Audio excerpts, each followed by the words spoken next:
The system already works locally, so the real question is why it begins to fail the moment it tries to collect money at scale. Because collecting taxes is not just about money, it is about who gets to claim authority beyond a single community. And when that authority expands without representation, the system does not collapse immediately, but it quietly starts losing legitimacy. This episode explains how taxes exposed a structural weakness in early American power, long before the nation officially existed. Taxes do not enter the system as a moral issue at first, but as a technical solution to keep authority functioning beyond goodwill. Courts, records, and enforcement cannot survive on trust alone once systems grow larger and more complex. Local communities already understand this logic, because they have long used fees to fund order and resolve disputes. So when taxation expands, it does not immediately feel like an intrusion, but like an extension of existing practice. At this stage, taxes appear neutral, procedural, and almost invisible in their political meaning. Money is collected, recorded, and enforced using the same routines that already govern daily life. Nothing about authority seems to change, because power still looks familiar and locally grounded. But systems do not change all at once. They change when one assumption quietly stops holding. In this case, the assumption is that money collected locally will also be decided locally.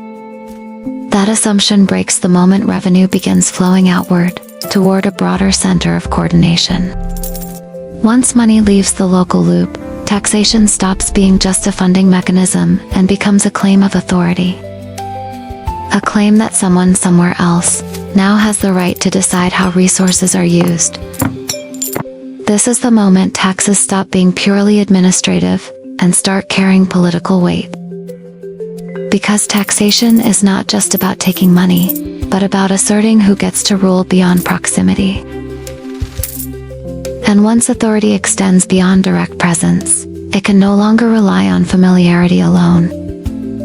It must now answer a harder question, not about efficiency, but about legitimacy. Every system that collects taxes eventually faces the same underlying question, whether it admits it or not.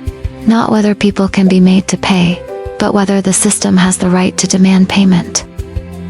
At the local level, that right is reinforced by proximity, familiarity, and shared rules. People know who enforces decisions, and they know where disputes can be heard. But as taxation stretches beyond local boundaries, those anchors begin to disappear. There is no shared assembly where taxpayers can see themselves reflected in decisions. No formal mechanism exists to translate payment into participation at a larger scale. Authority begins operating at a distance, without the structures that normally justify it. People continue paying, not because legitimacy is clear, but because order still matters. Daily life depends on courts functioning, contracts being enforced, and disputes being settled.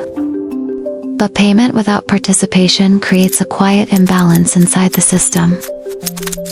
Money flows upward, while channels for voice remain closed or undefined. This is not yet resistance, and it is not organized opposition. It is a structural condition where authority demands compliance without representation. Over time, that condition erodes legitimacy, even if enforcement remains effective. And once legitimacy weakens, power can still operate, but it can no longer expand cleanly. When legitimacy is unclear and representation is absent, systems default to the one tool that always works: enforcement. Enforcement does not require agreement, debate, or shared understanding to function. It only requires clear rules, recorded obligations, and the capacity to apply pressure. For administrators, this makes enforcement far easier than building representation. So penalties begin to replace negotiation as the primary response to known. Inspections increase, deadlines tighten, and notices arrive with fewer explanations attached. From the system's perspective, this still looks orderly and predictable. revenue continues to arrive, and compliance can still be measured and tracked. Ledgers grow thicker, not because conflict disappears, but because it is absorbed into paperwork. The system records payments and penalties, but it does not record dissent or uncertainty. Feedback moves in one direction, upward as numbers, without a clear path back down. As a result, pressure builds quietly, without any formal outlet to release it. People comply not because they agree, but because the cost of resisting feels higher. Compliance becomes conditional, calculated, and increasingly fragile over time. Trust erodes not through open conflict, but through repeated small imbalances. Each enforced payment without voice adds weight to a system already under strain. The system still functions, which makes the problem harder to see from the inside. Because failure does not arrive as collapse, but as growing friction within normal operations. At this stage, power is stable enough to continue, but unstable enough to require change. And that pressure does not remain isolated within any single colony for long. Each colony experiences these pressures locally, but the structure producing them is no longer purely local. The same rules, the same taxes, and the same enforcement patterns repeat across different places. What once looked like isolated issues begin to resemble a shared condition. That realization does not come from ideology, but from comparison. Letters, records, and informal reports start moving sideways between colonies. People compare rates, penalties, and enforcement practices, not to protest, but to understand. Through comparison, patterns become visible that no single colony could see alone. The problem is no longer framed as mismanagement, but as structure. This shift matters, because structural problems cannot be solved by local adjustment alone. Individual compliance no longer feels sufficient to stabilize the system. At the same time, no formal mechanism exists to coordinate a collective response. So coordination begins informally, through shared understanding rather than shared authority. This is not yet resistance, and it is not yet organization. It is the early stage where systems recognize their own limits through others. Local authority begins to look incomplete when viewed side by side with similar authorities. What worked in isolation no longer works cleanly in parallel. This creates pressure not just to cooperate, but to formalize cooperation.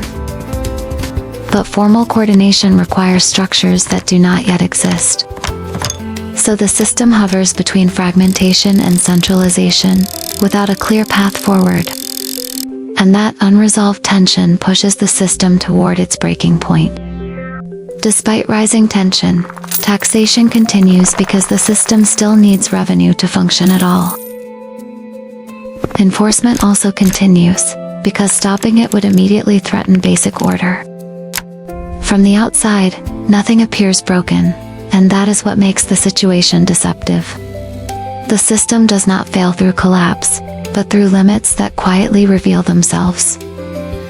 Legitimacy weakens before authority disappears, because people adjust before they resist. Compliance becomes strategic, shaped by calculation rather than shared belief. This shift is subtle, but it changes how power is experienced on the ground. Authority still operates, yet it no longer feels rooted in participation or consent. At this point, the system faces a choice it cannot avoid indefinitely. It can rely more heavily on enforcement and accept rising friction as the cost. Or it can attempt to build structures that reconnect taxation with representation. Both paths keep the system alive, but only one allows it to scale sustainably. This is the true breaking point, not emotional or dramatic, but structural and unavoidable. A system that collects without representation can survive, but it cannot grow cleanly. Expansion now requires something enforcement alone cannot provide. It requires a mechanism that turns payment into voice, and authority into shared structure. At this stage, representation begins to appear not as an ideal, but as a technical requirement of scale. Without representation, authority can collect and enforce, but it cannot coordinate legitimacy across distance. Taxes make this limitation visible, because money travels faster and farther than trust ever can. So the problem is no longer whether power exists, but how it can be made acceptable at scale. That question cannot be answered by enforcement, accounting, or local authority alone. It requires a system that can translate many local interests into collective decisions. But designing such a system raises new problems that taxes alone cannot resolve. Who gets represented, by whom, and according to what structure becomes the next challenge. These questions do not emerge from theory, but from the practical limits of governing at scale. Taxes expose the need for representation, but they do not explain how representation should work. That task requires building representation itself as a system, with its own rules and trade-off. In the next episode, we examine how representation became a system, and why it created new tensions of its own.